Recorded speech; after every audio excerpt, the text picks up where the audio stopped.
doing, world, and welcome back to another episode of Jail President TV. I'm your host, Jail President, and it's been a while since I've spoken to you. It's been at least over a month. Within that month, a lot of things have transpired and been exposed to the world. I've been participating in the Occupy Miami movement.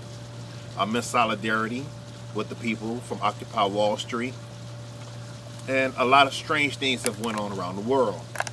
From the alleged terror plot coming from Iran trying to blow up a Saudi Arabian diplomat on the shores of the United States, false flag operation, to the true implosion of the European continent with the consolidation of all the banks and the IMF and the Bank of International Settlements continuing this international grab on national sovereignty around the world, to our own super committee that, thanks to John Boehner and the Republicans in Congress, allowed our sovereignty to be taken away and to be given to 12 people, and President Obama to dictate to the rest of us how they're going to swindle or orchestrate this high-class financial implosion.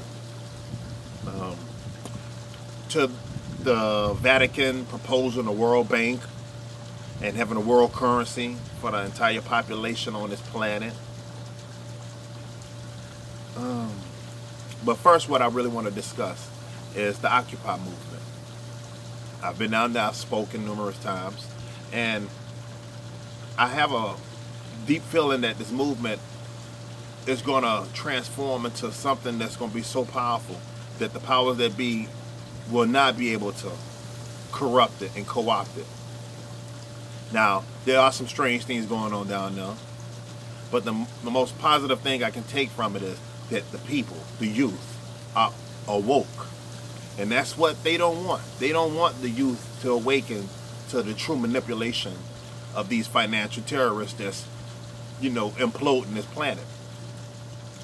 Now, when you have this government conspiracy with the Republicans and the Democrats creating this group of 12 individuals to dictate to the American population our economic policy with the implicit requirements or authorization from the President of the United States to destroy and take down this entire safety net of the United States, you have to ask yourself, why are they doing this? And why is it this happening at the same time that the European continent, which is being also taken down by the International Monetary Fund with the help of the European Central Bank, imploding that continent? Now, what one must really do is think really hard and look inside themselves and say, where are these people getting this money to orchestrate this? Who are giving these individuals this authority or these orders to take away people's pensions, to deprive the population and the people of Greece the true democracy that the United States acclaims that they want the rest of the world to have? When you have Greece being put on the chopping board and chopped up by its prime minister or its president, Mr. Papandreou, and you have the European Union basically being held at gunpoint to take these drastic, draconian budget cuts and social service cuts, you say to yourself, what will happen to the people? Let me tell you what's going to happen to the people. They're going to riot. They're going to take to the streets. That's why we have our military positioned all around these people. Why you think in the United States, that same military, which is taken under the form of the police force, are beating down the protesters in the United States? See, they don't want you to have a democracy. They don't want you to vote for your independence. They don't want you to have any say-so in your economic future. What we're going to have to do is we're going to have to fight these people. And we're going to have to take to the streets. And we're going to have to default. And every citizen is going to have to default.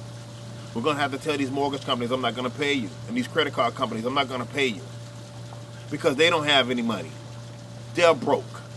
I witnessed the president this past week head to Europe and They called it the G20 Summit. Their proposal was to give the European countries $1.4 trillion in loans and to recapitalize the banks of up to $150 billion. Now, the people who were orchestrating this were the International Monetary Fund, the European Central Bank, the Federal Reserve Bank of the United States, and the Bank of International Settlements, along with the World Bank. Now, where are they getting this money from? To pump up $1.4 trillion of debt into each country, and then to recapitalize the banks of upwards of $150 billion? They don't have the money. They don't have the money. What they are going to do is steal these people's natural resources. They're going to steal their gold. So right now, we just witnessed Italy fall victim to the economic terrorists. Now here in the United States, we had some brave people in Ohio resist the stranglehold of the governor of Ohio, Mr. Cassius, where he wanted to roll back and take away collective bargaining. And the people said no, because they realized if you take away their collective bargaining, that means you're not going to leave anything for me. Now, I want to make this point clear because I've received a lot of comments and a lot of mail from Ron Paul supporters. I never said I was against Ron Paul. What I said was I don't support everything that Ron Paul talks about.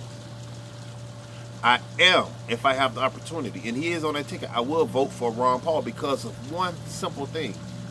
He is against the Federal Reserve. He is against this fiat currency. That's the only reason.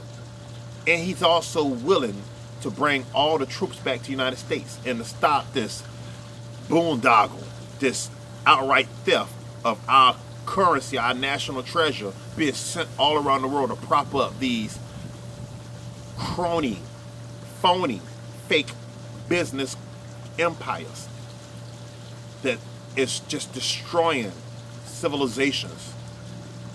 That would be the only reason I will vote for Mr. Ron Paul, because of the simple fact that he wants to abolish the Federal Reserve. He wants to bring our troops back. Anybody that has that mission, I'm for him, even though I might disagree with a lot of his other different policies. Number one thing I do agree with Ron Paul is you have to get rid of this financial terrorist called the Federal Reserve and all central banks on this planet and create your own currency. That's the number one thing I want you to understand, people. I'm not against Mr. Ron Paul because he is the one who's talking about this. But now I want to get back to what's happening in Europe and what's happening in the United States with them, the economic terrorists evaporating entire cities and state budgets.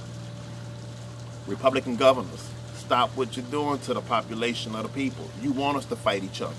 Democrats, quit lying to your citizenry. You're not going to help us. You are in the back pockets of all these international banks. President Barack Obama, the game is up, buddy.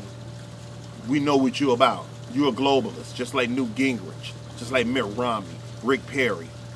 All these individuals are globalists. We don't live in a globalist society. There's no such thing as globalization. What this is called is fascism. It's ruled by corporations, with the policies being pushed down the people's throats by the states. That's what we're living in, a fascist society under the guise of free market capitalism. There's no capitalism in America.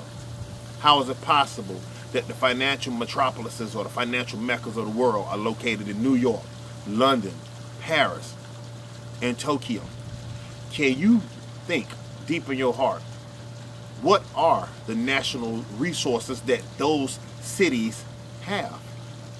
Again, from New York with the Federal Reserve Bank and Wall Street situated, to London with the Bank of England where it's situated, to Paris, the Bank of Tokyo. What natural resources do they have? They have no natural resources. What they have is an ability to manipulate finances. They have an ability to orchestrate and mathematically make money appear. They have no natural resources. What this is a true Ponzi scheme. This Bernie Madoff, I'm sorry people, that's a smokescreen. It was to get us away from what then just went down. You have 4 banks in the United States at this precise moment have $235 trillion in derivatives just floating around. Now the world's economy is only $40 to $56 trillion, but you have 4 banks in the United States worth. I'm not even going to say worth, but have these fake credit derivatives of $235 trillion. How are they going to pay that off? They're not going to pay it off. They're sliding it to you. That's why these states are saying that we can no longer fund the pensions. That's why the states are saying we can no longer continue with the services that we are providing to the citizens. That's why they're privatizing every road and highway. And they're right now trying to consolidate and privatize all the school systems that you, the taxpayer, financed all around the world. It's the citizens who have financed and paid for these roads and these schools and the public infrastructure and the utilities. It's the public who pay for these things. And what they're doing, they're coming back right to you right now and they're telling you, you know what? We don't have any money no more. So we're going to have to lay off all the teachers. We're going to have to lay off all the police. We're going to lay off the firefighters. We're going to have to cut your pay 50%. We're going to have to raise your premiums on your insurance policies, where your deductible is not going to be so outrageous. You're not even going to have to wonder, am I going to go to the doctor or am I going to just deal with the sickness that I have inside of me? The true sickness is our economic system, our economic policy that has truly driven us into the abyss. I'm watching Bill Clinton going around the world, going around the United States, talking about how he can get America back to work. And at the same time, the Congressional Budget Office released their figures. They show from 1979 to 2007, the wages for the 99% of the population have went down 100%. Now I'm exaggerating 100%. But what I want you to understand is the wages have never risen. There was never a middle class in America. There was never a middle class. This middle class was built on nothing but debt. And if you look deeper down in your soul, you know that's what this society was built on. You look around, everything is built on debt. Everything. So I want Mr. Bill Clinton to understand, you can't bring us back to work because you're the one who brought us NAFTA. You're the one who brought us gas. You're the one who created all of this stuff. And you had the help of the Republicans with Mr. Newt Gingrich, who's running for president right now. These guys are not talking about rolling back any of these things. So while the people of Greece take to the streets and their entire national sovereignty has been taken away and their democratic rights have been just vanquished, and now the people of Italy are being forced to take these austerity measures where now their pension is going to be cut.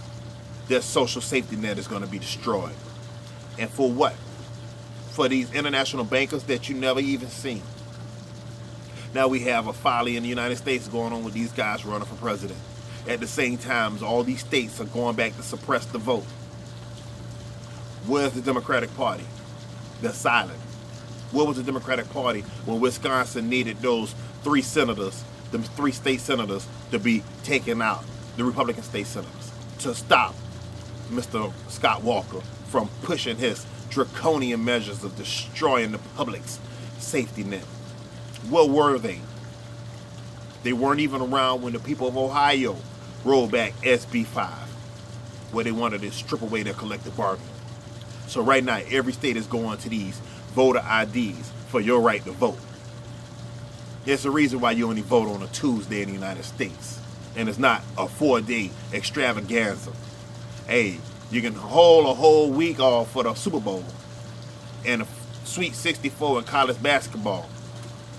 But when it comes to the people having a right to vote, you only give us 12 hours.